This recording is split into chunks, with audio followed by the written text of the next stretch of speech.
The woman with wild auburn hair and a canvas bag slung over her shoulder walked into Lead, South Dakota on a Tuesday morning in August 1878, and Sheriff Garrett Mitchell took one look at her worn traveling clothes and decided she was trouble before she even opened her mouth. Willow Zimmerman had traveled nearly 200 miles from Cheyenne, Wyoming, her feet blistered and her spirit tested by every mile of dusty road. She had $17 sewn into the hem of her skirt, a letter of recommendation from a schoolteacher in Cheyenne, and absolutely nowhere else to go. Lead was supposed to be her fresh start, a mining town hungry for educated people who could teach the growing number of children whose fathers worked the homestake mine. The letter she carried promised her an interview with the town council, a chance to prove she could handle a classroom full of rowdy mining children. She made it exactly 3 steps into the general store before Sheriff Mitchell appeared in the doorway, blocking the light with his considerable frame. He was a man in his late 40s, with a thick mustache that drooped past his jawline and eyes that measured everyone as either useful or disposable. "Can I help you?" he asked, though his tone suggested he had no intention of helping anyone. Willow straightened her shoulders.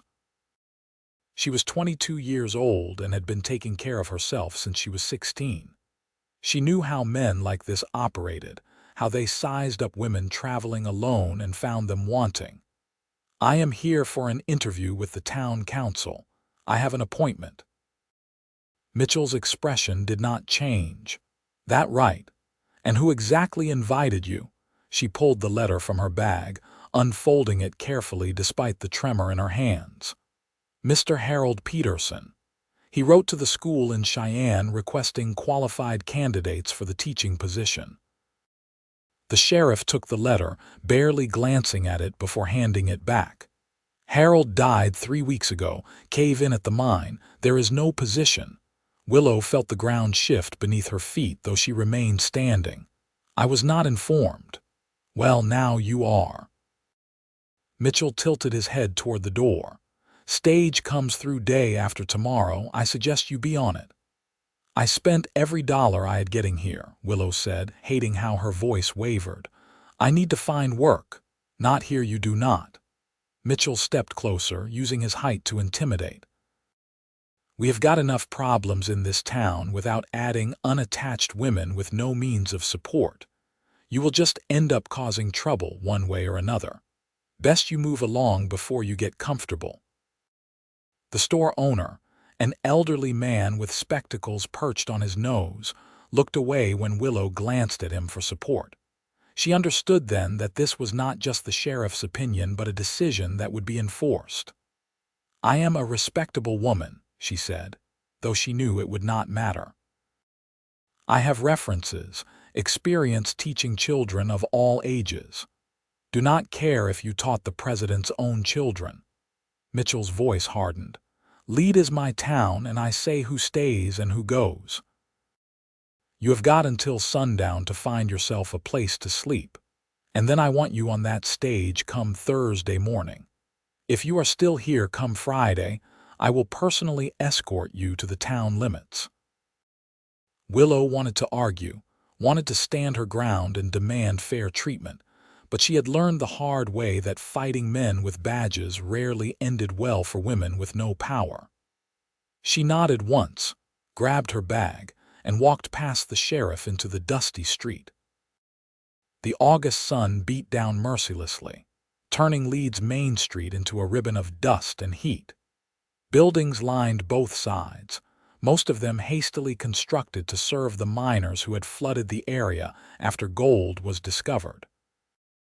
The homestake mine dominated the landscape, its operations visible even from town, a constant reminder of what drew men to this corner of the Black Hills. Willow walked the length of the street, stopping at every establishment that might need help. The saloon owner laughed in her face when she asked about washing dishes. The boarding house matron took one look at her and said they had no rooms available. The restaurant owner listened to her request for work, then explained that the sheriff had already been by to discourage anyone from hiring her. By noon, Willow found herself sitting on a bench outside the post office, her bag at her feet, trying to calculate how she might earn enough money for a stage ticket by Thursday morning. The $17 in her hem would not be enough, and even if it were, she had nowhere to go. Cheyenne held nothing for her anymore. Her aunt, the one who had raised her after her parents died, had passed away 6 months ago, leaving Willow alone in a city that suddenly felt hostile and cold. She was so lost in thought that she did not notice the man approaching until his shadow fell across her face. She looked up, shading her eyes against the sun, and found herself staring at someone who looked like he had walked straight out of the mountains. Nathan Sutherland stood well over 6 feet tall, with shoulders broad enough to block out the sky. His hair, dark brown and sun-streaked, fell past his collar in waves that suggested he cut it himself when it got too long. He wore buckskin pants and a cotton shirt that strained across a chest built from years of hard physical labor. His arms, visible where he had rolled up his sleeves, were corded with muscle, his hands large and calloused. A thick beard covered the lower half of his face, but his eyes, a startling shade of gray-blue, held an intelligence and kindness that made Willow catch her breath. "You are the teacher," he said. His voice was deep, slightly rough from disuse, as though he did not speak often. Willow stood, suddenly conscious of her dusty skirt and wind-tangled hair. "I was supposed to be. The position no longer exists." Nathan nodded slowly. "Heard about Harold, good man. His kids need teaching more than most." He paused, studying her with an intensity that should have been uncomfortable but somehow was not. "Sheriff told you to leave." It was not a question, but Willow answered anyway. "By Thursday morning." Why? The simple question caught her off guard. Why did the sheriff want her gone? Because she was alone, because she needed help, because men like Mitchell enjoyed exercising power over those who had none. "He says unattached women cause trouble." Nathan's expression did not change, but something shifted in his eyes. "That is nonsense." "Perhaps, but he wears the badge." Willow picked up her bag. "I need to find a way to earn some money before Thursday. Do you know of anyone who might need help? Anything honest that pays?" "How much you need?" "At least $10 for the stage ticket. More if I want to eat before I get wherever I am going." She tried to smile, but it felt hollow. "I am a good worker. I can clean, cook, mend clothes, teach reading and arithmetic." Nathan was quiet for a long moment, and Willow wondered if he would walk away like everyone else had. Instead, he said, "I need someone to help organize my supplies. Been meaning to sort through my stores before winter, figure out what I need to stock up on. I've got a cabin about 5 miles north of here. Pay would be $15 plus meals. Take you about 3 days of steady work." Hope flared in Willow's chest, bright and desperate. "Truly. I do not say things I do not mean." Nathan shifted his weight, and Willow noticed he carried himself like a man comfortable with his own strength, confident but not aggressive. "But if you come work for me, Mitchell will hear about it. He will not like it." "I do not care what he likes," Willow said, then immediately wondered if she should have been more cautious. But Nathan just nodded as though her answer satisfied something. "Get your things. We will head out now, get you settled before dark." Willow hesitated. "I do not even know you." "For all I know, this could be a trick." "Could be," Nathan agreed, "but it is not. You can ask anyone in town about me. They will tell you I keep to myself, do not bother anybody, and I have never harmed a woman in my life." He waited while Willow considered. "Your choice." "But I am heading back to my cabin now, and the offer stands for the next 5 minutes." It was the most foolish thing Willow had ever done, trusting a stranger simply because he had kind eyes and had not immediately dismissed her. but she picked up her bag and said, "I accept your offer." They walked to the edge of town where Nathan had left his horse, a sturdy buckskin gelding that watched them approach with calm intelligence. Nathan secured Willow's bag to the saddle, then mounted in one smooth motion. He extended his hand down to her. "You can ride. Not well, but I can stay on." Willow took his hand, surprised by the warmth and strength in his grip, and let him pull her up behind him. The horse did not even shift under their combined weight. She had barely settled herself, uncertain where to put her hands, when Sheriff Mitchell's voice cut through the afternoon air. "Sutherland, what do you think you are doing?" Nathan did not turn around. "Heading home." "With that woman?" Mitchell stalked toward them, his hand resting on his gun belt in a gesture that was clearly meant to intimidate. "I told her to leave town. She will leave Thursday, like you said." Nathan's voice remained calm, almost bored. "Until then, she is working for me." Mitchell's face flushed red. "The hell she is. I will not have her corrupting the decent women of this town with her loose ways. She just got here." Nathan finally turned his head to look at the sheriff. "How would you know anything about her ways? A woman traveling alone, no family, no husband. I know enough." Mitchell stepped closer to the horse. "She gets down now, or I will arrest you both for disturbing the peace." Willow felt Nathan's back stiffen against her. "On what grounds?" "I will think of something." Mitchell's hand moved closer to his gun. "Last chance, Sutherland. This is not your fight." What happened next would be burned into Willow's memory forever. Nathan dismounted in one fluid motion, his movements controlled and deliberate. He stood between the sheriff and Willow, his considerable frame blocking Mitchell's path completely. When he spoke, his voice was low and hard as granite. "She stays here." 3 words. Simple, direct, absolute. Mitchell's eyes widened slightly. "You do not want to do this. Already done." Nathan crossed his arms over his chest, and Willow could see the muscles in his forearms flex. "Willow Zimmerman is working for me for the next 3 days. She will stay at my cabin, eat at my table, and do the job I hired her for.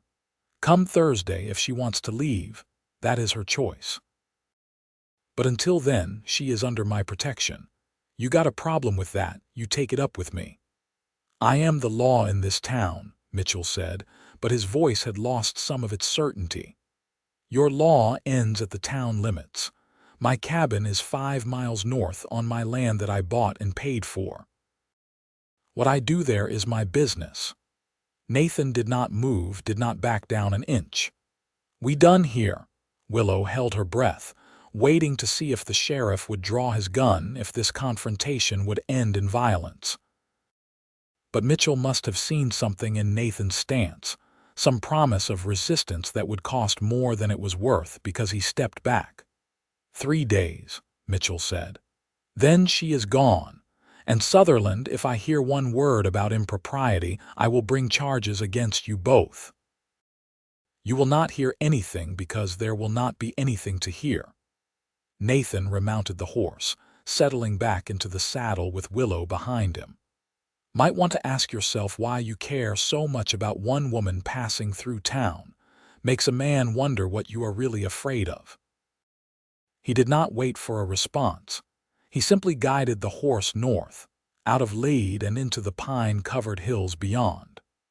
Willow looked back once and saw Sheriff Mitchell standing in the middle of the street, staring after them with an expression that mixed frustration and calculation in equal measure. They rode in silence for the first mile. Willow had tentatively placed her hands on Nathan's waist to keep her balance, acutely aware of the solid warmth of him, the way his muscles moved as he guided the horse along the narrow trail.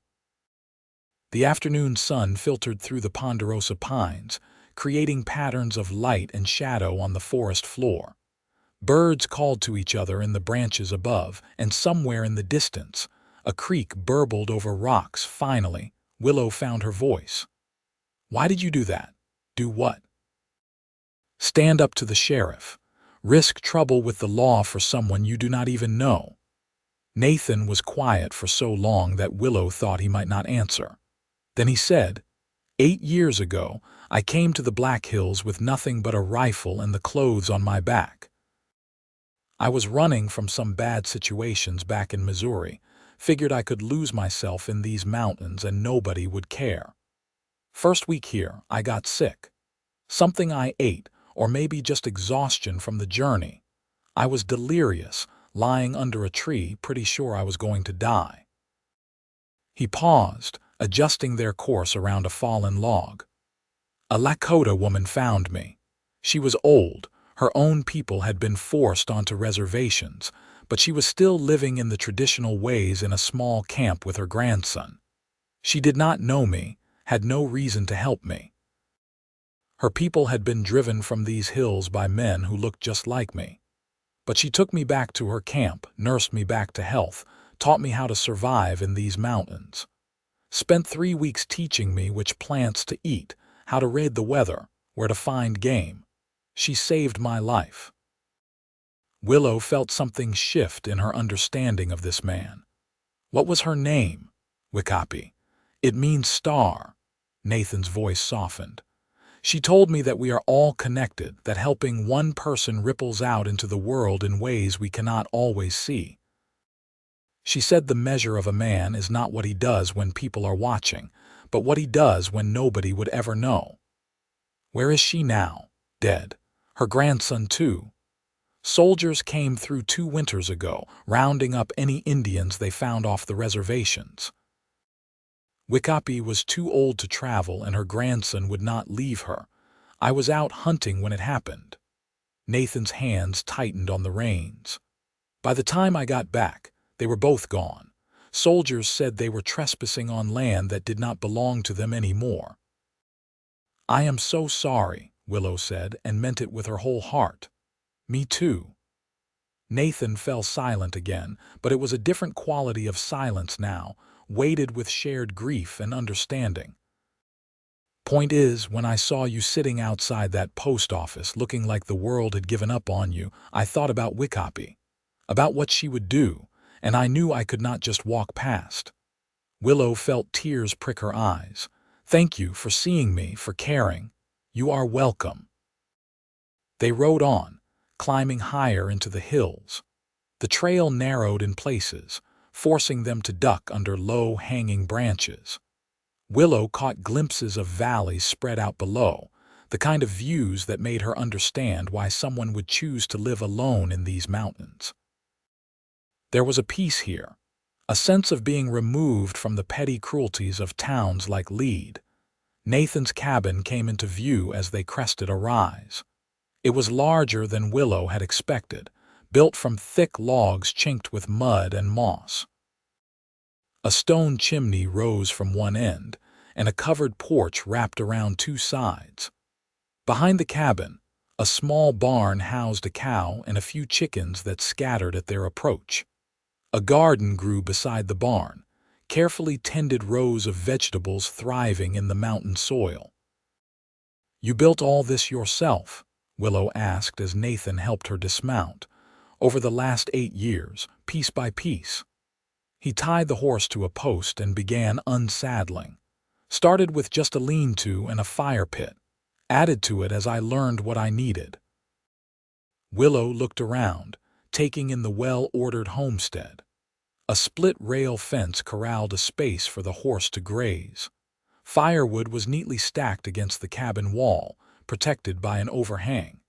Even the path from the barn to the cabin was lined with flat stones, keeping feet out of the mud. It is beautiful, she said honestly. Nathan glanced at her, something like pleasure flickering across his face. Come on, I will show you where you will sleep. The interior of the cabin was as well maintained as the exterior. One large room served as living space, with a stone fireplace at one end and a kitchen area at the other. A table and 2 chairs occupied the middle, both handcrafted from pine. Shelves lined the walls, filled with supplies in various states of organization. Willow saw jars of preserved foods, tools, ammunition, rope, fabric, and countless other items accumulated over years of mountain living. A ladder led to a loft above, and Nathan gestured toward it. "You can sleep up there. I will take the bedroll down here by the fire. There is a basin and pitcher for washing, and the privy is out back, marked by the path." Willow climbed the ladder and found a cozy space under the eaves, with a real bed covered in quilts and a small window that looked out over the valley. It was more comfort than she had hoped for, and infinitely better than another night sleeping rough on the road. When she climbed back down, Nathan was lighting a fire in the hearth. "You hungry?" "Starving," Willow admitted. She had not eaten since yesterday. Nathan pulled out a pot and began assembling a meal with efficient movements. He added water, then dried venison, wild onions, some kind of root vegetable Willow did not recognize, and herbs from a basket hanging near the fire. Within minutes, a stew was bubbling over the flames, filling the cabin with rich aromas. They ate in companionable silence. The stew was delicious, hearty and flavorful in a way that spoke of someone who had learned to cook well by necessity. Willow mopped up the last of her second helping with a piece of bread Nathan produced from a covered tin. "That was wonderful," she said. "Did Wickoppy teach you to cook?" "Some. The rest I figured out through trial and error, mostly error at first." Nathan collected their bowls and set them aside for washing. "We will start work in the morning. For now, you should rest. You look exhausted." Willow could not argue with that assessment. The day had been long and emotionally draining, from her confrontation with the sheriff to the tense ride out of town. "What exactly needs organizing?" Nathan gestured to the shelves. "All of this. I need to know what I have, what I need to get before winter, what is too old to be useful anymore. I am good at surviving, but I am terrible at keeping track of supplies. Last winter I ran out of flour in January and had to make a dangerous trip to town in a snowstorm because I had not realized I was low." "I can do that," Willow said, already mentally cataloging the visible items. "I will make you a proper inventory with quantities and conditions. By the time I am done, you will know exactly what you have and what you need." "That is what I am hoping for." Nathan stood, and Willow was struck again by his sheer size. He had to duck slightly to avoid the beams that crossed the ceiling. "There is water in the pitcher if you want to wash. I will be outside tending to the animals before dark. Holler if you need anything." After he left, Willow climbed to the loft and discovered that the basin of water was warm, heated by the fire before Nathan had filled it. The small kindness brought fresh tears to her eyes. She washed the dust of travel from her face and hands, then sat on the edge of the bed, looking out the window at the darkening valley below. 2 days ago, she had been certain she was heading toward a new life. This morning, she had been equally certain that life was over before it began. Now, sitting in a mountain cabin with a stranger who had defended her against a corrupt sheriff, she had no idea what the future held. All she knew was that for the first time in months, she felt safe. Willow lay back on the bed, meaning to rest for just a moment. The quilts were soft, the mattress surprisingly comfortable, and the sound of Nathan moving around outside was oddly soothing. She fell asleep still wearing her traveling clothes, dreaming of stars and mountains, and a man with kind eyes who had said 3 simple words that changed everything. She woke to the smell of coffee and frying bacon. Sunlight streamed through the loft window, golden and warm. Willow sat up, momentarily disoriented, then remembered where she was. She could hear Nathan moving around below, the soft sounds of someone trying to be quiet. She climbed down the ladder, self-conscious about her rumpled appearance. Nathan stood at the stove, cooking breakfast with the same efficient movements he brought to everything. He glanced over when he heard her, morning. "Sleep well." Better than I have in weeks, Willow admitted. I did not mean to sleep in my clothes. You needed the rest. Nathan slid bacon and fried eggs onto 2 plates, adding some of the root vegetables from last night, sliced and fried crispy. Eat first, then we will get started. They ate on the porch, watching the sun burn off the morning mist in the valley below. A hawk circled overhead, riding the thermals. The air was crisp and clean, scented with pine and wildflowers. Willow understood why Nathan had chosen this place, why he preferred the isolation of the mountains to the noise and politics of town. "Can I ask you something?" she said, setting down her empty plate. Nathan nodded, his attention on his own food. "Why do you go to town at all? It seems like you have everything you need here. Some things I cannot make or grow myself. Salt, sugar, flour, ammunition, cloth. Once a month or so, I go down to trade furs and meat for supplies." Nathan took a sip of coffee. "I do not much like it, but it is necessary." "Does the sheriff always give you trouble?" "Mitchell and I have an understanding. I stay out of his way, he stays out of mine. Yesterday was the first time we have had words in over a year." Nathan's eyes found hers. He was not happy about it. "I am sorry I caused problems for you." "You did not cause anything. Mitchell causes his own problems." Nathan stood, collecting their plates. Ready to start work. They spent the morning going through the supplies on the shelves. Willow had found paper and a pencil among Nathan's possessions, and she created careful lists of everything. Dried beans, 3 pounds. Flour, maybe half a sack left. Coffee, running low. Ammunition for his rifle, plentiful. Rope, various lengths and conditions. Fabric, including 1 bolt of blue cotton that made Willow wonder what Nathan had planned to do with it. Nathan answered her questions patiently, explaining what he used various items for, what he needed more of, what he had purchased on a whim and never touched again. He was surprisingly easy to talk to once he warmed up.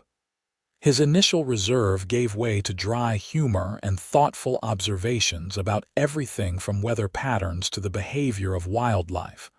By noon, they had made significant progress. Nathan made lunch, another simple but delicious meal, and they ate outside again, enjoying the warm August day. Willow found herself relaxing in a way she had not in years, her usual guardedness lowering around this quiet man who asked nothing of her except honest work. "Tell me about teaching," Nathan said, startling her. "Why did you choose it?" Willow set down her water cup, considering how to answer. "My mother was a teacher before she married my father. She taught me to read when I was 4, and from then on, books were my escape. After my parents died, education was the only thing I could control. I studied every chance I got, learned everything I could. When my aunt's health started failing, I took a position teaching at a small school to support us both." "You were good at it?" Nathan asked. "I think so. The children seemed to like me, and their parents reported they were learning." Willow smiled at the memory. "There was one boy, Tommy, who could not sit still for more than 5 minutes. The other teachers had given up on him, said he was too wild to learn. But I noticed he paid attention when I told stories, so I started teaching everything as a story. History became the tale of great adventures. Mathematics became the story of problems to be solved. Tommy thrived." Nathan listened with his full attention in a way that made Willow feel truly heard. "The children here need someone like you. Half of them cannot read, and the ones who can barely know their numbers." "Sheriff Mitchell does not want me here," Willow reminded him. "Mitchell is one man. There are a lot of people in Lead who do not agree with everything he says." Nathan stood, stretching his back. "We should get back to work. Storm is coming this evening." Willow looked at the cloudless sky. "How can you tell? The way the birds are flying, the smell of the air. You learn to read the signs when your life depends on it." Nathan headed back inside, and Willow followed, filing away this new piece of information about mountain living. They worked through the afternoon, and Willow began to see the organizational system that would work best for Nathan's supplies. She suggested grouping items by category and season, putting the things he would need first for winter in the most accessible locations.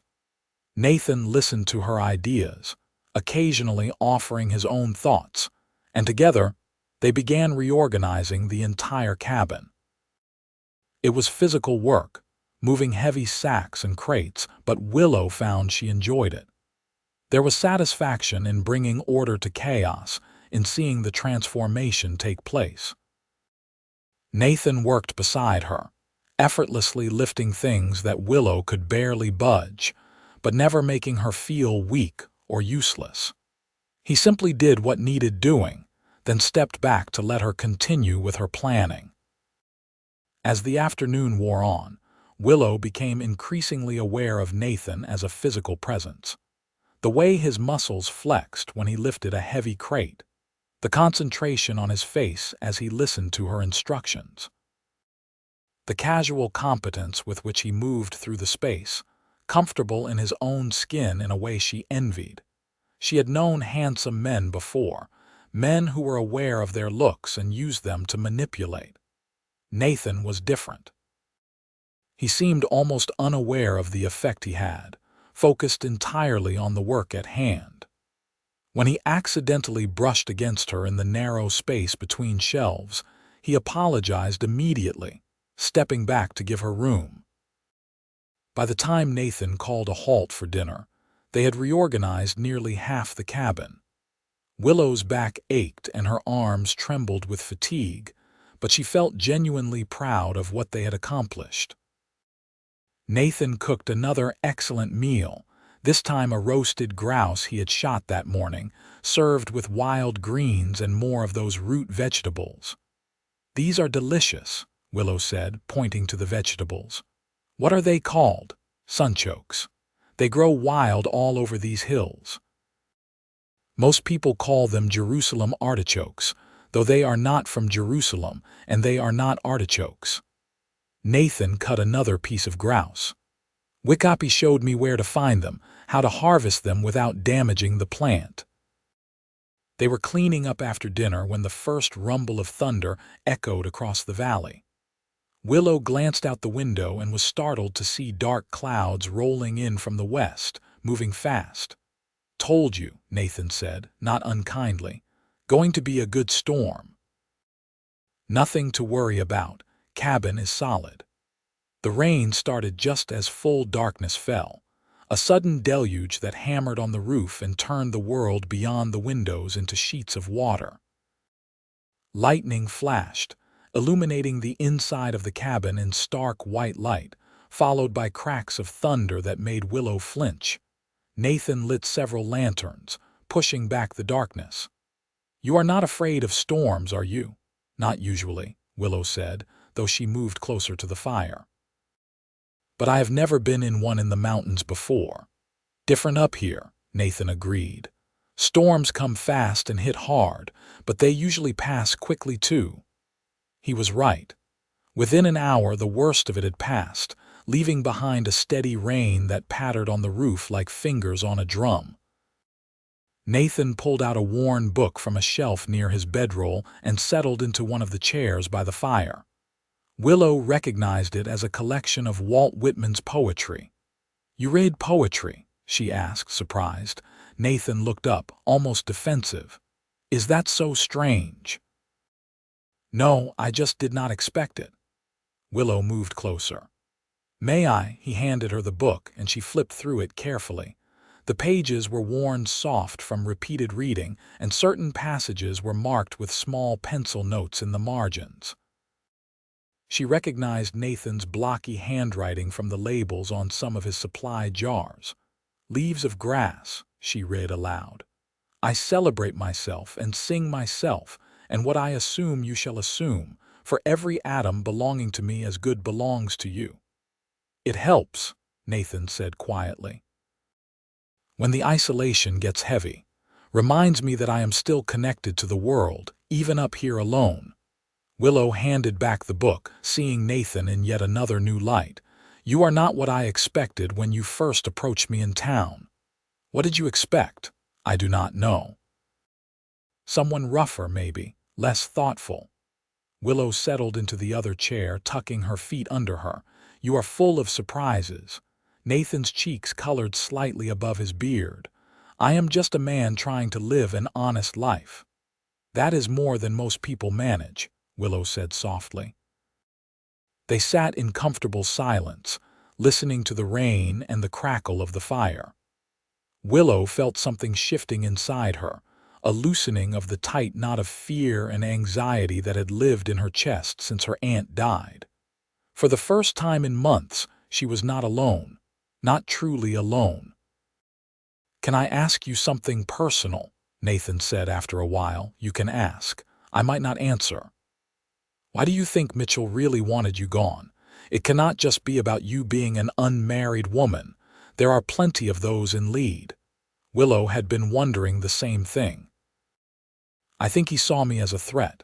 An educated woman with no family to control her, no husband to defer to. I had a letter of introduction, a legitimate purpose for being in town. If I had gotten that teaching position, I would have had independence and a voice. Men like Mitchell do not like women who cannot be controlled. Nathan nodded slowly. You are probably right. I have seen how he operates. He likes to keep people dependent on him, grateful for his protection. Anyone who does not need him is automatically suspicious. Have you ever thought about moving somewhere else? Willow asked. Somewhere with less corruption. Every place has its own problems. At least here I know what I am dealing with. Nathan closed his book, setting it aside. Besides, these mountains are my home now. I do not want to start over somewhere else. Willow understood that feeling. She had not wanted to leave Cheyenne, had not wanted to leave behind everything familiar. But sometimes starting over was not a choice. It was a necessity forced by circumstances beyond your control. What will you do? Nathan asked. After Thursday, I mean, where will you go? It was the question Willow had been avoiding since she accepted his job offer. I do not know. I suppose I will take the stage as far as my money will carry me and look for work wherever I end up. That is not much of a plan. It is the only plan I have. Willow felt her throat tighten. I know it is foolish. I should have backup options, somewhere safe to go, but I do not. I have no family left, no friends with means to help me. I am on my own and I am making it up as I go. Nathan was quiet for a long moment. When he spoke, his voice was careful, measured. What if you did not leave? Willow's heart stuttered. The sheriff said I had to go. The sheriff does not control what happens outside of town. Nathan leaned forward, his elbows on his knees. You said yourself that you are good at teaching. The children around here need education. What if you taught them? How? There is no school building, no official position. So we create one. There are plenty of families scattered through these hills who would send their children to you if you were willing to teach them. You could use this cabin as a classroom during the day while I am out hunting or checking my trap lines. Parents could pay what they can afford in money or trade. Hope sparked in Willow's chest, dangerous and bright. Mitchell would never allow it. Mitchell cannot stop something that happens outside his jurisdiction. He might bluster and threaten, but as long as you are not in lead proper, there is nothing he can actually do. Nathan's gray eyes were intense in the firelight. It would not be easy. Winters here are hard and you would be isolated most of the time. But if you are willing to learn, I can teach you how to survive in these mountains. We could help each other. You barely know me, Willow said, though her mind was racing with possibilities. Why would you offer this? Because you need a place to be and I could use the company. Nathan said it simply, honestly. I am not proposing anything improper. You would have your space, I would have mine. but we could share the work of living and you could do what you are good at. Seems like it would benefit everyone." Willow wanted to say yes immediately, wanted to grab onto this lifeline with both hands. But years of learned caution held her back. What would people think? An unmarried woman living with an unmarried man, no matter how proper the arrangement. "People will think what they want to think regardless of what we do," Nathan said. "But if it bothers you, we could get married." The words hung in the air between them, stunning in their casualness. Willow stared at him, certain she had misheard. "What?" Nathan looked uncomfortable now, shifting in his chair. "I am not saying it right. I mean, if you were worried about propriety, about what people might say, we could make it legal. A marriage in name to protect your reputation. You would still have your own space, your own life. It would just be a practical arrangement." "That is insane," Willow said, though her heart was pounding. "We only met yesterday, I know. Forget I said anything." Nathan stood abruptly, moving toward the door. "I am going to check on the animals before bed." He left before Willow could respond, disappearing into the rain-soaked night. She sat frozen in her chair, her mind reeling. Nathan had just proposed marriage as a practical solution to a housing problem. It was absurd. It was impossible. It was also the first time in months that anyone had offered her a real future. Willow stood and paced the cabin, her thoughts chasing each other in circles. Could she really do it? Marry a man she barely knew, commit to a life in these isolated mountains? It would mean giving up any chance of returning to civilization, of finding a conventional life with a conventional marriage born of courtship and romance. But what was the alternative? Drift from town to town, always at the mercy of men like Sheriff Mitchell, always one disaster away from complete destitution. Never having a home, never putting down roots, never being safe. Nathan was a good man. She knew that much already. He was kind, thoughtful, protective. He respected her intelligence and valued her skills. He had stood up to the sheriff on her behalf, had brought her to his home and treated her with nothing but respect. Could that be enough foundation for a marriage, even a practical one? Willow was still wrestling with these questions when Nathan returned, soaked from his brief time outside. He stripped off his wet shirt without thinking, hanging it near the fire to dry, and Willow caught her breath at the sight of his bare torso. His chest was broad and muscled, with a scattering of dark hair. His arms were thick with strength, his stomach lined with definition that spoke of hard physical labor. A long scar ran across his ribs on the left side, pale against his tanned skin. Nathan caught her looking and immediately reached for a dry shirt. "Sorry, I was not thinking." "It is fine," Willow managed, her face heating. "Nathan, about what you said earlier. Forget it. It was a stupid idea." He pulled the shirt on, his movements jerky. "I should not have suggested it." "What if I said yes?" Nathan froze, his shirt half-buttoned. "What? What if I said yes?" Willow's voice was stronger now, more certain. "To the teaching, to staying here, to all of it. Would the offer still stand? You want to stay here with me?" Nathan sounded incredulous. "I want a home. I want to teach. I want to stop running." Willow moved closer to him, her heart in her throat. "You are offering me all of that. I would be a fool to refuse." "What about the marriage part?" Nathan asked carefully. Willow took a deep breath. "If you were serious about that, if you truly think it would help, then yes, I would marry you." Nathan stared at her for a long moment, and Willow wondered if she had completely misread the situation. Then he said, "We should wait. Spend the next 2 days working together, talking. Make sure this is what you really want. If you still feel the same way Thursday morning, then we will find a way to make it work." It was the sensible thing to do, the rational approach. But Willow had been sensible and rational her whole life, and where had it gotten her? Sometimes you had to take a leap of faith, Trust that the ground would be there when you landed. All right, she agreed. 2 days to be sure. They finished preparing for bed in a new kind of silence, weighted with possibility and unspoken questions. Willow climbed to the loft and lay awake for a long time, listening to Nathan settle into his bedroll below. The rain had softened to a gentle patter, soothing and rhythmic. She thought about the man sleeping downstairs, this stranger who had become her protector and potential husband in the span of a single day. She thought about the life he was offering, so different from anything she had imagined for herself.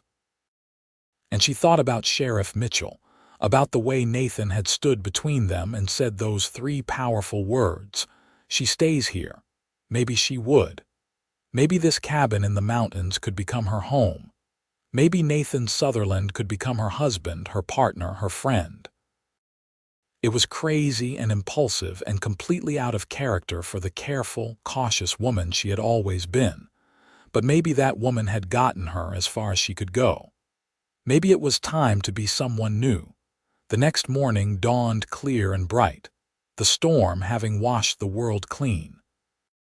Willow woke early and found Nathan already up, feeding the chickens. She joined him in the barnyard, helping with the morning chores. He showed her how to milk the cow, patient when her first attempts yielded only frustration. "Like this," he said, moving behind her to adjust her grip. His hands covered hers, large and warm and calloused, guiding her movements. Gentle but firm. The cow will let you know if you are doing it wrong. Willow was acutely aware of his proximity, the way his chest pressed against her back as he leaned over to help. She focused on the task at hand and finally managed a weak stream of milk. "I did it." Nathan's laugh was low and warm near her ear. "You did. Keep practicing. You will get stronger." They worked together through the morning, finishing the supply inventory and reorganization. Nathan listened as Willow explained the system she had created, asking thoughtful questions and offering suggestions. By noon, the cabin was transformed. Everything was labeled, organized, and easily accessible. Willow had created detailed lists of what Nathan needed to purchase before winter, organized by priority and estimated cost. "This is amazing," Nathan said, studying the lists. "I have never been this organized in my life." "It is what I am good at," Willow said, pleased by his praise. Order and education. They ate lunch on the porch again, and Nathan asked more about her teaching methods, her ideas for curriculum. Willow found herself describing her dreams of creating a school that taught more than just reading and arithmetic. She wanted to teach children about the natural world, about critical thinking, about history and geography, and all the ways human beings had learned to live in the world. Nathan listened with genuine interest, asking questions that showed he was really considering the possibilities. "We could clear space in the barn for a classroom," he suggested. "Build proper desks, maybe a bookshelf for whatever teaching materials you need." "You are serious about this," Willow said, studying his face. "I am serious about everything I do." Nathan met her eyes. If you become my wife, I want it to be a real partnership. We both contribute, we both benefit. Your dreams matter as much as mine." "What are your dreams?" Willow asked. "You know all about mine, but I know almost nothing about what you want." Nathan was quiet for a moment, his gaze distant. "I want to build something that lasts. I spent too many years running, hiding, just surviving day to day. I want to create a home, a real home, and maybe leave something good behind when I am gone. I want to matter, even in some small way." "You already matter," Willow said softly. "You mattered to Wickopi and her grandson. You matter to me." Something shifted in Nathan's expression, a vulnerability she had not seen before. "You barely know me. I know enough. I know you are kind and brave and honest. I know you helped a stranger when no one else would. I know you make me feel safe, which is more than I can say for most men I have met." Willow reached across the space between their chairs, tentatively touching his hand. I know I want to stay. Nathan's fingers curled around hers, his grip gentle despite his obvious strength.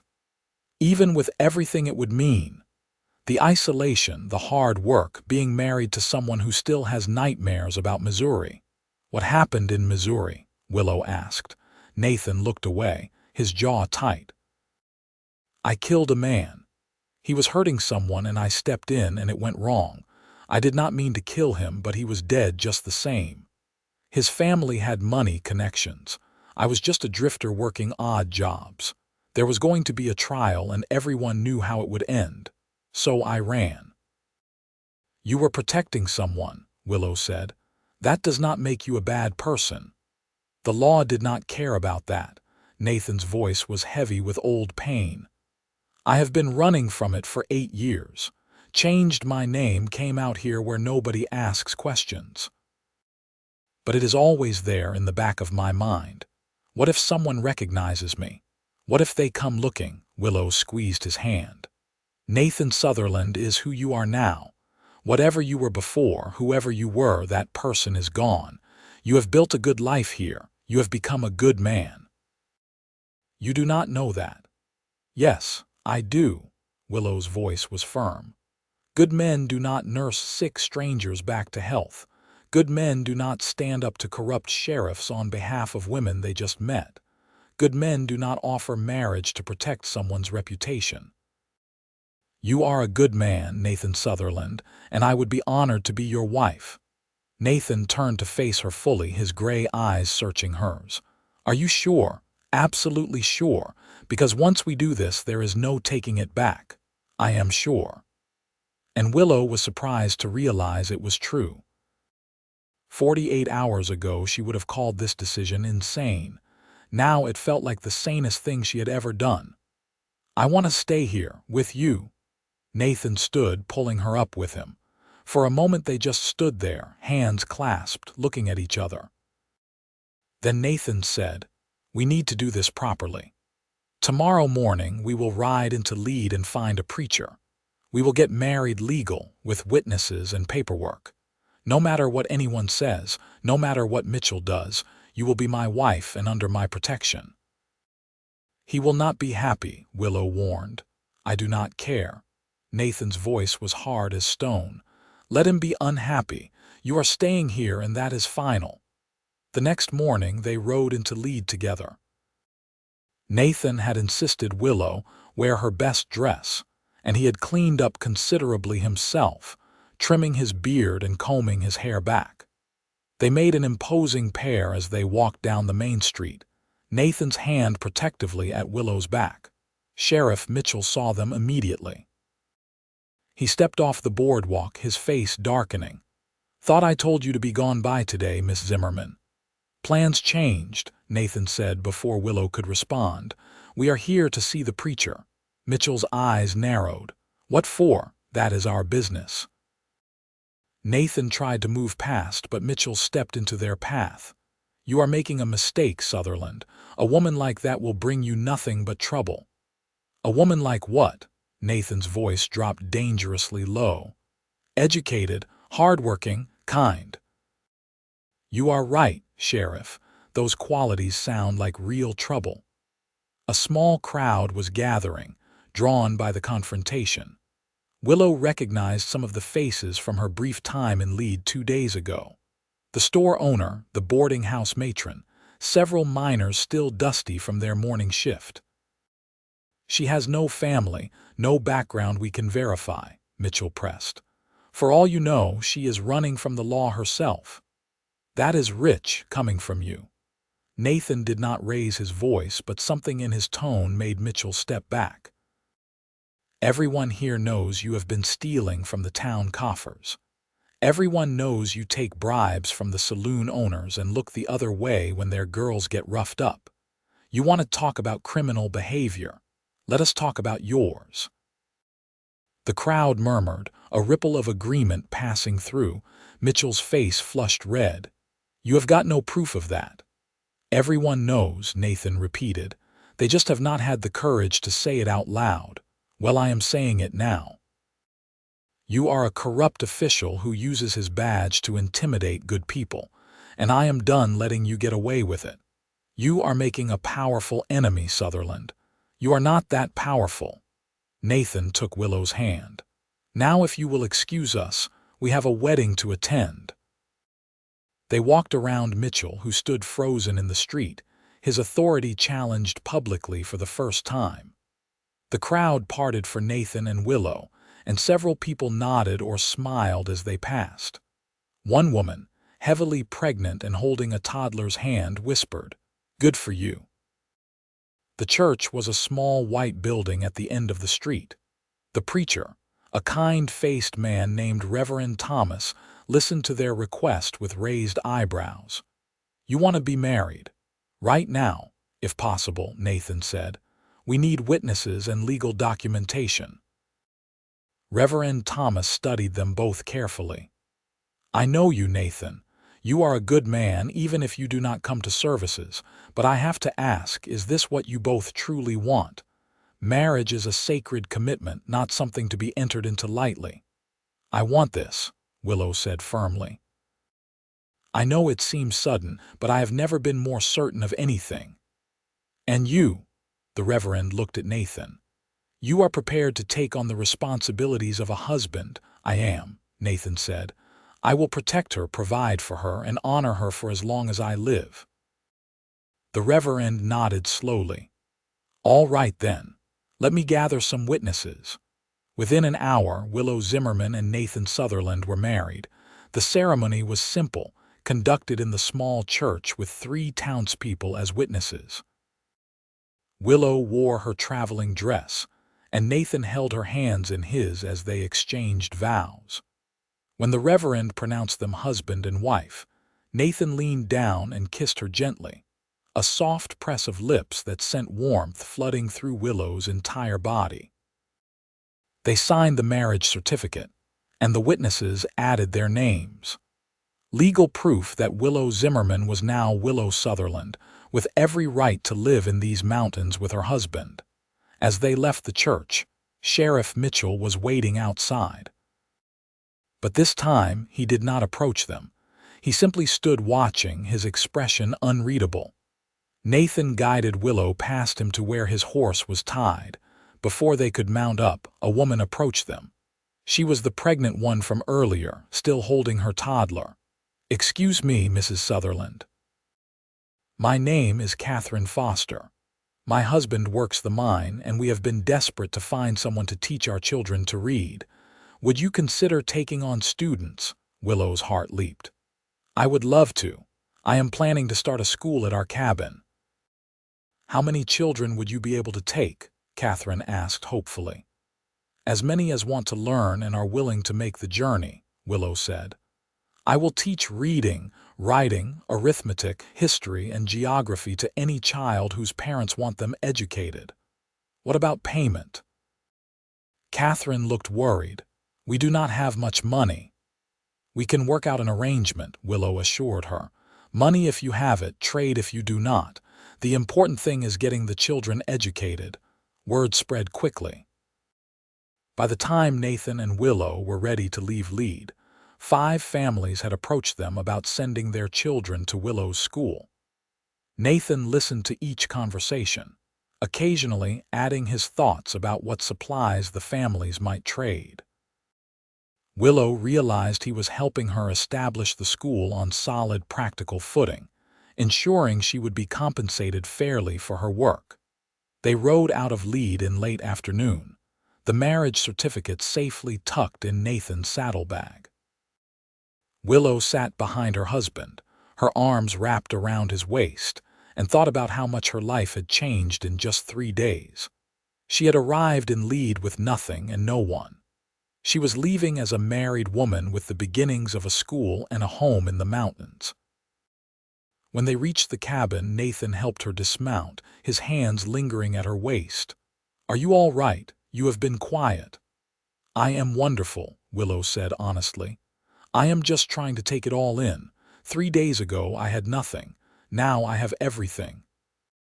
Nathan smiled, and Willow realized it was the first time she had seen him truly smile. It transformed his whole face, making him look younger, happier. "We should celebrate. I have been saving a bottle of whiskey for a special occasion. This seems to qualify." They sat on the porch as the sun set, sharing the whiskey and talking about the future. Nathan described his ideas for building classroom space in the barn. Willow talked about her teaching plans, how she would structure lessons for children of different ages and abilities. They discussed practical matters like how to transport the children in bad weather, what textbooks they might need, how to create a safe learning environment.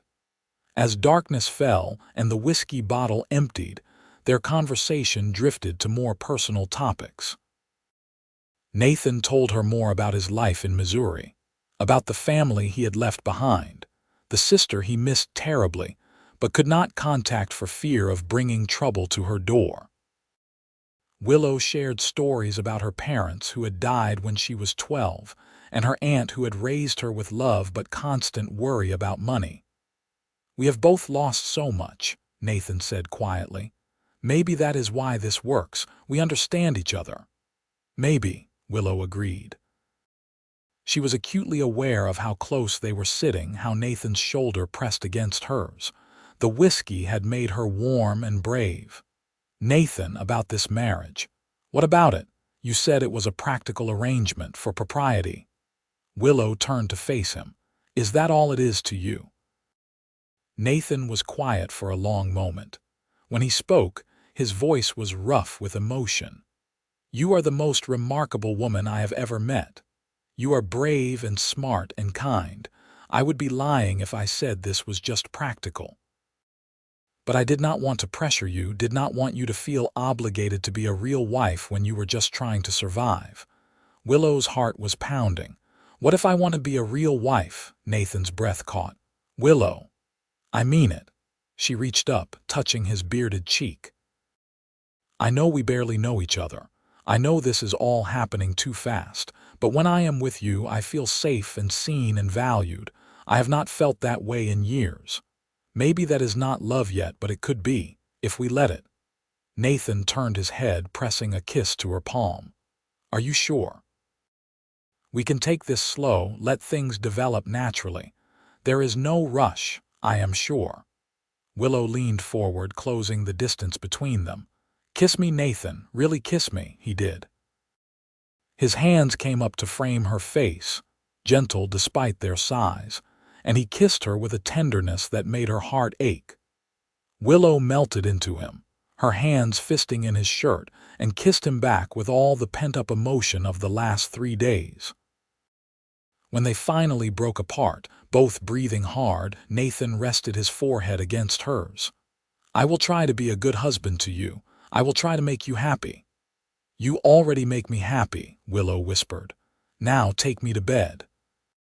Nathan carried her inside, climbing the ladder to the loft with her cradled in his arms as though she weighed nothing.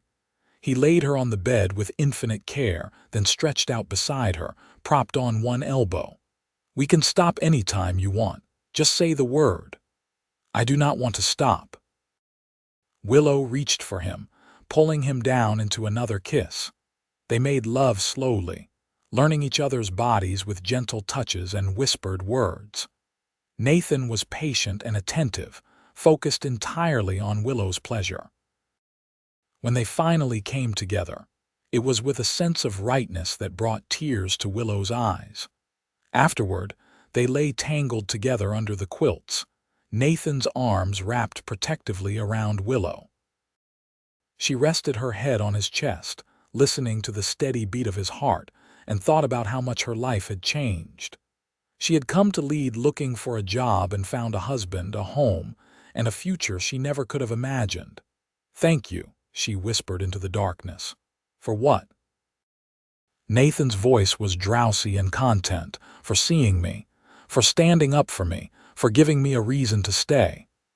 Willow tilted her head back to look at him. "For saying I stay here." Nathan kissed her forehead. "You are here because you chose to be. I just made it possible. We made it possible. Together." Willow snuggled closer. That is what marriage is, right? Making things possible together. I like that, Nathan said. Making things possible together. I think we will be good at that. They fell asleep wrapped in each other's arms, safe and warm in their cabin in the mountains. The next weeks passed in a blur of activity. Nathan spent his days building out the classroom space in the barn, constructing sturdy desks and benches from pine logs. Willow worked on creating lesson plans and gathering teaching materials. She wrote letters to schools in Cheyenne and Deadwood, requesting donations of textbooks and supplies. The first students arrived on a Monday morning in September. Catherine Foster brought her toddler and her husband's 2 children from a previous marriage. Another family sent 3 siblings, ranging from 6 to 13. By the end of the first week, Willow had 12 students of various ages and abilities. Teaching in the barn was challenging but rewarding. The space was rustic but functional, with good light from the large doors Nathan had installed. Willow divided her students into groups by age and ability level, rotating between them throughout the day. She taught reading using whatever books she could find, arithmetic with practical problems about measuring land and calculating supplies, history through stories of exploration and settlement. The children loved her. Even the most reluctant learners responded to her patient teaching style and genuine enthusiasm. Parents began paying her in eggs, milk, vegetables, and occasionally money. The trades were fair, and between Nathan's hunting and trapping and Willow's teaching income, they were building a comfortable life. Their marriage deepened as the weeks passed. They worked side by side during the day, talking and laughing and learning each other's rhythms. At night, they retreated to their loft, where their lovemaking grew more confident and exploratory. Nathan was an attentive lover, always making sure Willow found her pleasure. She learned the landscape of his body, the scars and muscles and sensitive places that made him gasp. But it was not just physical intimacy that bound them. It was the quiet moments of connection, the shared jokes, the way Nathan listened to her dreams and helped her achieve them. It was how Willow encouraged Nathan to be more social, to join them for lunches with the families who brought their children. It was building a life together, piece by piece, decision by decision. Sheriff Mitchell remained a distant threat. He made no move against them directly, but Willow heard rumors from the parents who came to her school. Mitchell was telling people that Nathan and Willow were running some kind of scheme, that their marriage was fake, that Willow was corrupting the children with dangerous ideas. "Let him talk," Nathan said when Willow worried about it. "Actions speak louder than words. People can see what you are doing for their children. They know the truth." October brought the first serious snow. Willow woke one morning to find the world transformed, everything covered in a blanket of white. School was canceled that day, as the trails would be too dangerous for children to navigate.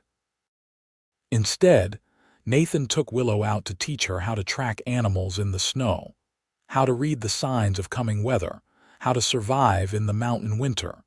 She was a quick study, absorbing his lessons with the same focused attention she brought to everything. Nathan found himself looking forward to teaching her, enjoying her questions and her enthusiasm for learning. She made him see the mountains through fresh eyes, made him appreciate details he had long since stopped noticing. In November, Willow realized she was pregnant. She had missed her monthly courses and her breasts were tender. She waited another week to be sure, then told Nathan over dinner one evening. He froze with his fork halfway to his mouth. "Pregnant? You are certain?" "As certain as I can be without seeing a doctor." Willow watched his face anxiously, trying to read his reaction. "Are you happy about it?" Nathan set down his fork and came around the table, kneeling beside her chair. He took her hands in his expression serious. I am terrified and thrilled in equal measure. A baby, our baby." He pressed a kiss to her knuckles. "Yes, I am happy, so very happy." Relief flooded through Willow. "I was worried you might not want children yet." "I want everything with you," Nathan said simply. "Children, a future, a lifetime, all of it." They held each other, both overwhelmed by the enormity of what was coming. A baby. A whole new person created from their love and commitment. It was wonderful and terrifying. The pregnancy progressed smoothly through the winter. Willow continued teaching until January, when the snow got too deep for most families to make the journey. She spent the coldest months planning curriculum for the spring semester and preparing for the baby's arrival. Nathan built a cradle, carved from pine and sanded smooth. Willow sewed tiny clothes from fabric Nathan brought back from one of his rare trips to town. They were snowed in for most of February, completely isolated from the outside world. Willow might have found it stifling, but with Nathan by her side, she felt only contentment. They read aloud to each other in the evenings, played cards, made love in front of the fire. Nathan told her more stories about his life before lead, and Willow shared her memories of growing up with parents who loved learning.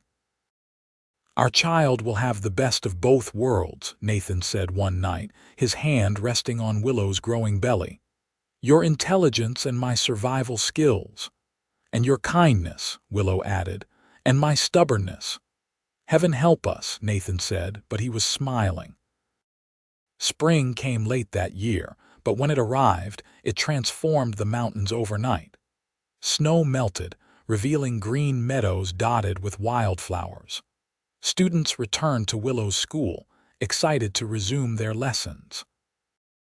Several new families asked about enrolling their children, drawn by word of mouth about the excellent teacher in the mountains. Willow continued teaching through April, though her growing belly made it challenging to move around the classroom. The students were fascinated by the baby, asking endless questions about where babies came from and how they grew. Willow used their curiosity as a teaching opportunity, explaining human reproduction in age-appropriate terms and discussing the biology of pregnancy. By May, Willow was too uncomfortable to teach effectively. She officially ended the school year early, promising the students she would resume in the fall after the baby was born.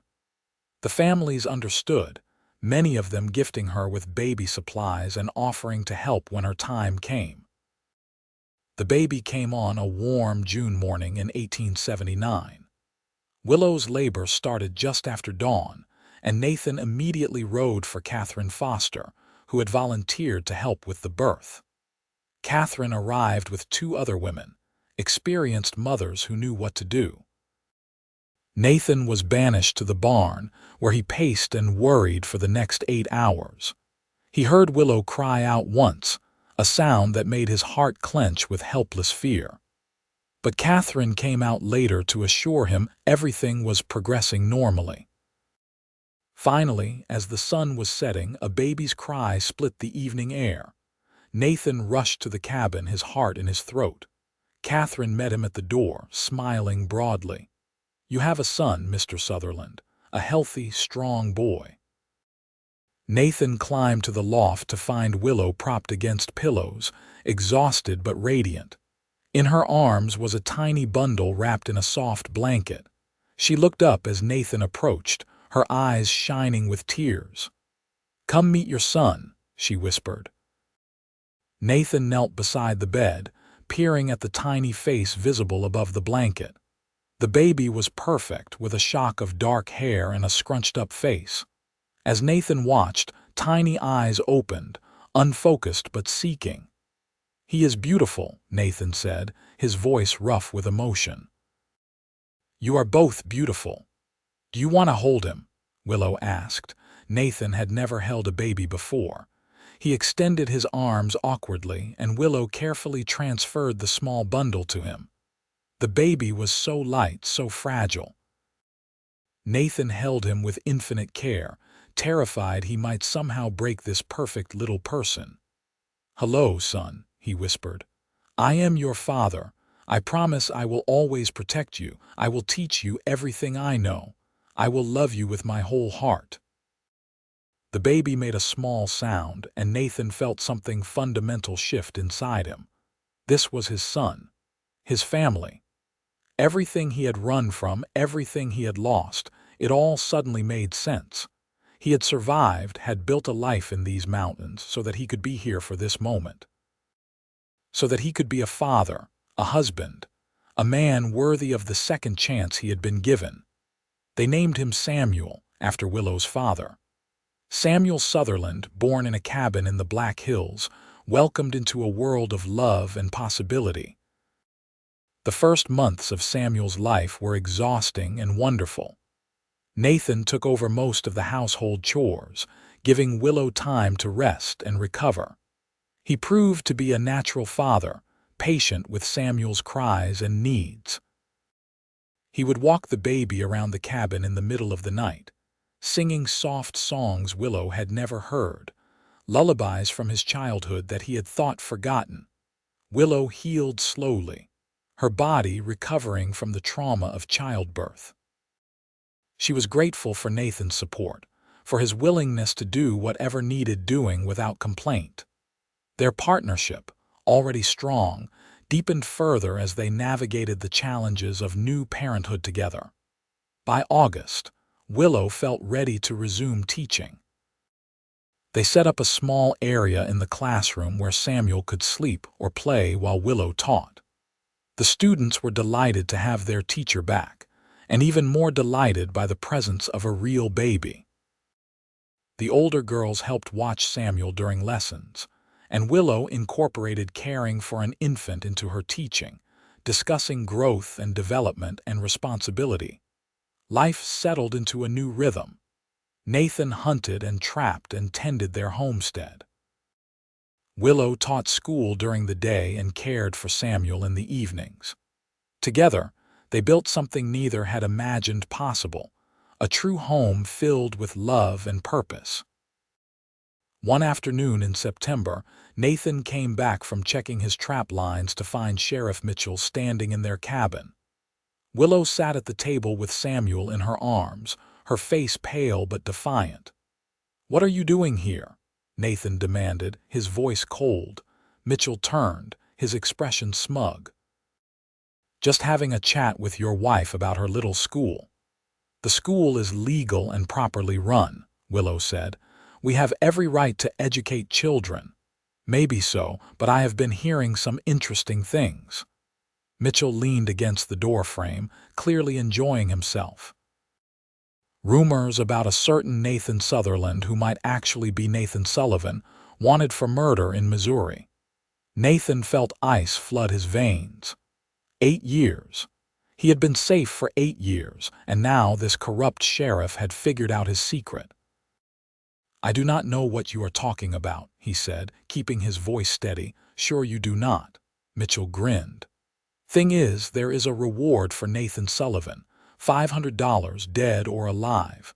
That is a lot of money for a poor sheriff like me. You would turn him in for money."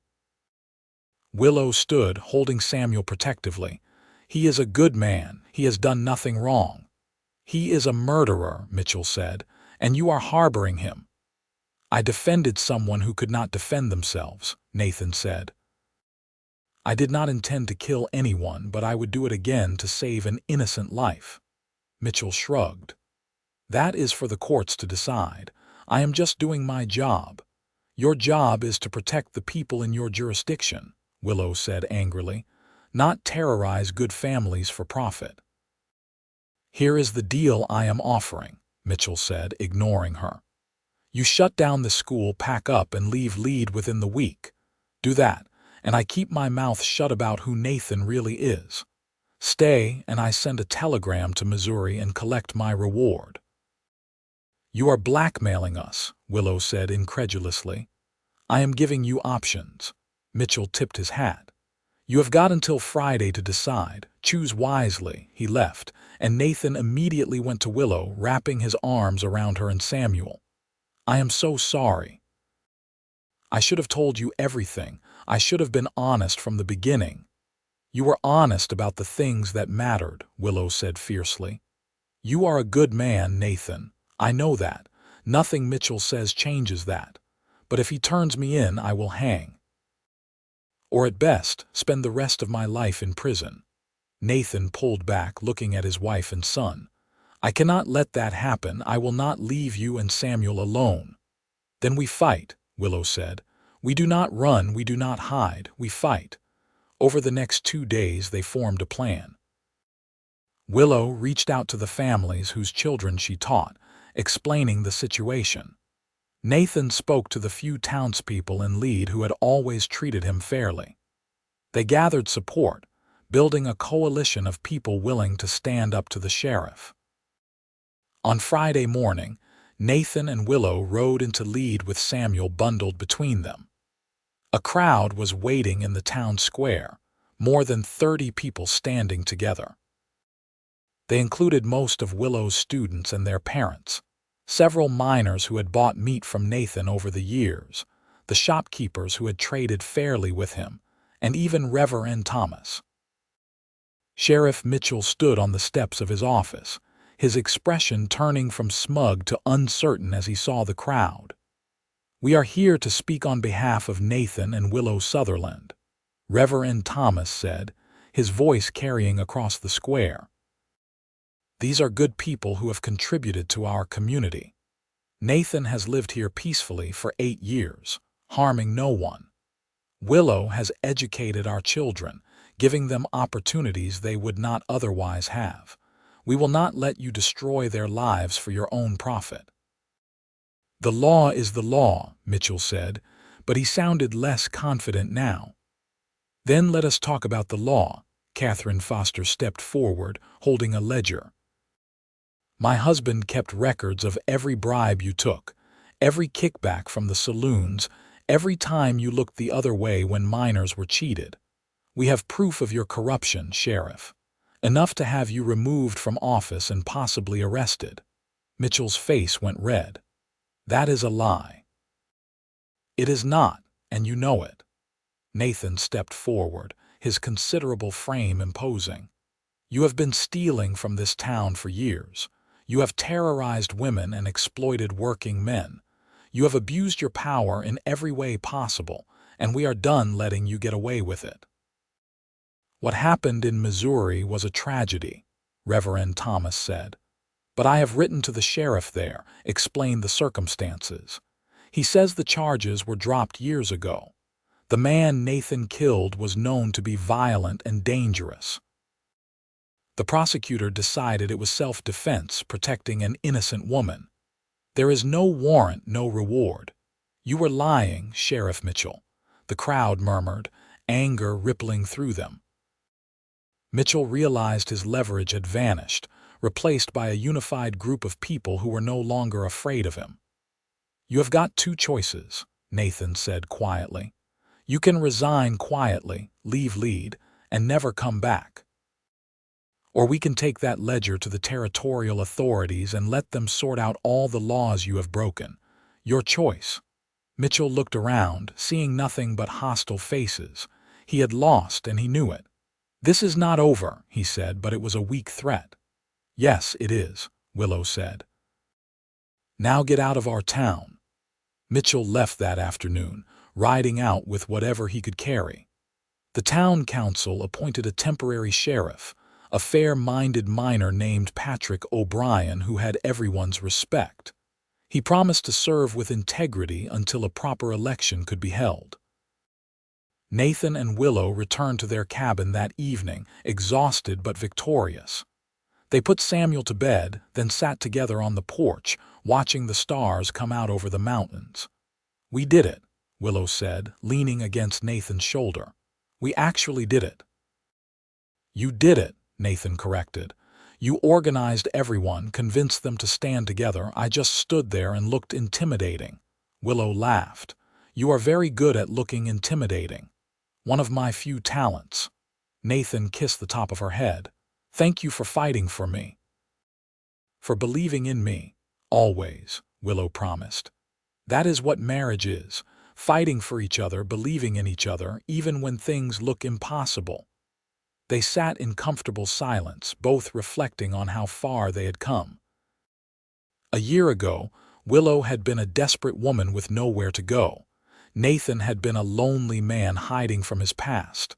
Now they were a family, with a son and a home and a community that valued them. "What are you thinking?" Nathan asked. "That I am exactly where I am supposed to be," Willow said. "That everything that happened, all the pain and struggle, it led me here, to you, to this life, and I would not change any of it." Nathan tightened his arm around her. "I love you, Willow Sutherland.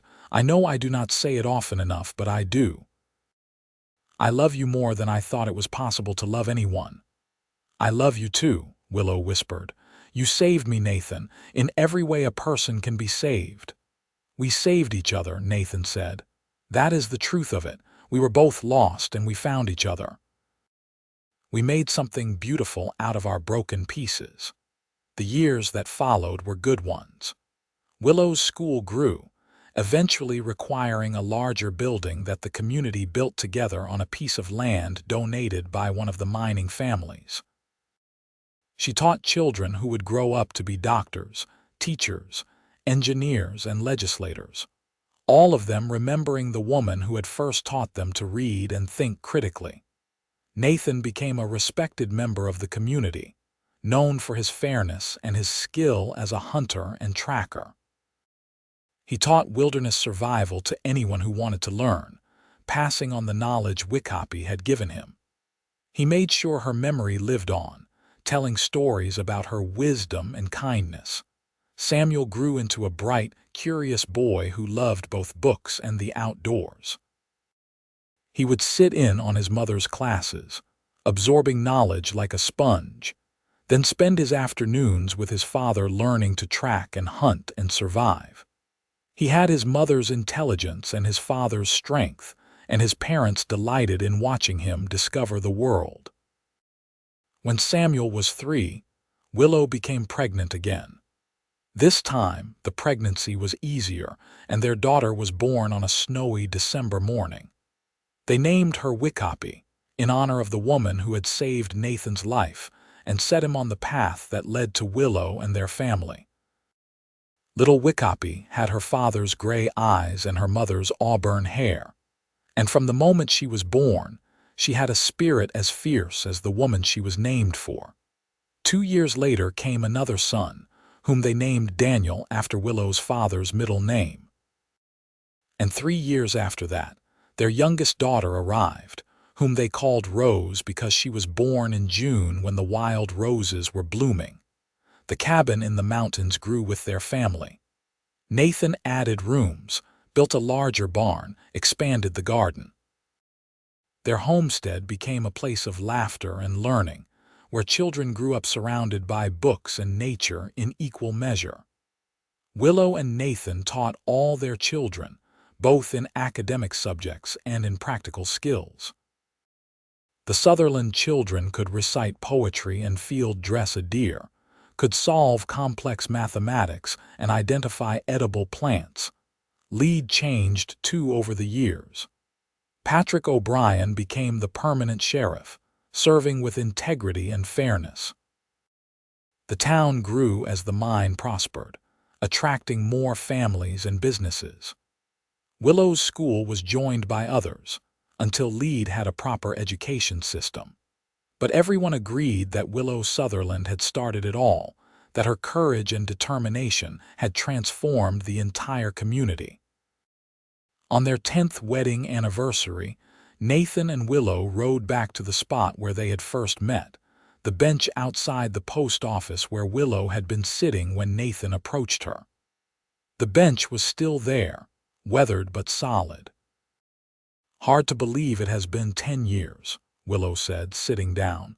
"Sometimes it feels like yesterday. Sometimes it feels like we have always been together." Nathan settled beside her, taking her hand.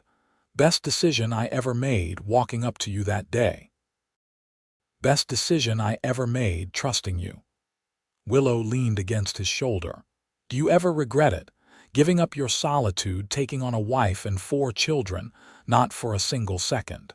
Nathan kissed her hand. "My life before you was not really living. It was just surviving, just existing from one day to the next. You gave me purpose, family, love. You gave me everything that matters." They sat together as the sun set over the mountains, holding hands and remembering that day 10 years ago when a desperate woman and a lonely man found each other and built something beautiful. The Sutherland family became a fixture in the Black Hills. Their children grew up strong and educated, carrying forward their parents' values of courage, kindness, and standing up for what was right. Samuel became a doctor, dedicating his life to providing medical care to remote mining communities. Wikapi followed in her mother's footsteps, becoming a teacher who advocated fiercely for her students' rights. Daniel became a surveyor and mapmaker, documenting the changing landscape of the American West. Rose became a botanist, studying and cataloging the native plants of the region. Nathan and Willow grew old together in their mountain cabin, surrounded by children and eventually grandchildren. Nathan's hair went silver and his beard grew long and patriarchal. Willow's auburn hair faded to white, but her eyes remained sharp and intelligent. They remained deeply in love, still holding hands, still making each other laugh, still finding joy in simple moments together. On a warm summer evening, 35 years after they first met, Nathan and Willow sat together on their porch one final time. They were both in their late 70s, their bodies worn but their spirits strong. Their children had all come home for a visit, filling the expanded cabin and surrounding buildings with laughter and conversation. "We did all right," Nathan said, looking out over the valley they had called home for so long. "Did not we? We did more than all right," Willow replied, squeezing his hand. "We built a legacy. Look at our children, our grandchildren. Look at the community we helped create." "We made a difference, Nathan." "You made a difference," he corrected gently. "I just provided support. We did it together." Willow turned to face him. "Everything we accomplished, we did as partners. You taught me to be brave. I taught you to believe in yourself. We made each other better." Nathan pulled her close, and they sat watching the sun paint the sky in shades of gold and purple. Inside the cabin, they could hear their family, multiple generations gathered together, because of the choice 2 people had made on a dusty street in Lade, South Dakota. "If you could do it all again," Nathan asked softly, "would you change anything?" "Not a single thing," Willow said without hesitation. "Every moment, good and bad, led us here, led us to this life we built. I would live it all again, exactly as it happened." "Me too," Nathan agreed. "Thank you, Willow Sutherland, for taking a chance on a rough mountain man, for building this life with me, for making me happier than I ever dreamed possible. Thank you for standing between me and that sheriff," Willow said, her voice thick with emotion, "for saying I stay here, for giving me a home when I had nowhere to go." They remained on the porch as darkness fell, holding each other and listening to their family. They had started with nothing but hope and courage. They had built a life, a legacy, a love story that would be told in their family for generations. When their children came looking for them later that evening, they found their parents asleep in each other's arms, peaceful and content. Nathan and Willow had lived long, full lives, and they had lived them together, exactly as they had promised on that day 35 years ago when they stood before Reverend Thomas and vowed to honor each other for as long as they lived. Their story became legend in Lade and throughout the Black Hills. The tale of the teacher who had nowhere to go and the mountain man who said she stays here. The story of 2 broken people who found each other and built something beautiful. The story of courage, love, and the family they created against all odds. And in that cabin in the mountains, surrounded by the descendants of Nathan and Willow Sutherland, their love continued to echo through the years, a testament to the power of standing up for what is right, of fighting for those who cannot fight for themselves, and of building a life based on respect, partnership, and enduring love.